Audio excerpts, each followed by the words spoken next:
দেরি না। ওয়াকুল জাআল হক ওয়া যাহাকাল বাতিল ইন্নাল বাতিলা কানা যাহুকা।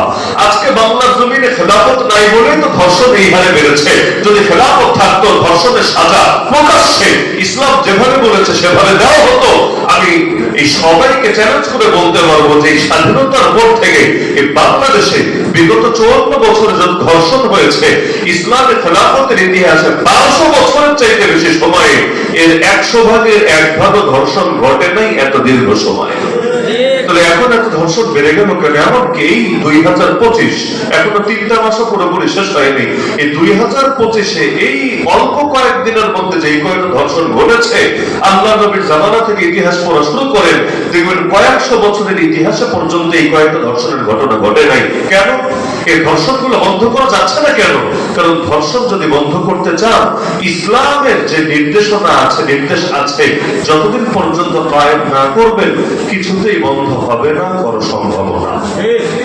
অর্থনৈতিক বৈষম্য থেকে শুরু করে, ধর্ষণ থেকে শুরু করে, এই যত ধরনের যত সমস্যা আছে সবগুলোর সমাধান এক জায়গায়, সেটা হলো বান্দা যতদিন আল্লাহকে সন্তুষ্ট না করবে জমিনে ভালো থাকতে পারবে না। আর আল্লাহ যদি রাজি হয়ে যায় কশ্চিন কালেও খারাপ থাকবে না। আজকে আমাদেরকে স্বপ্ন দেখানো হচ্ছে বৈষম্য মুক্ত বাংলাদেশ গড়ে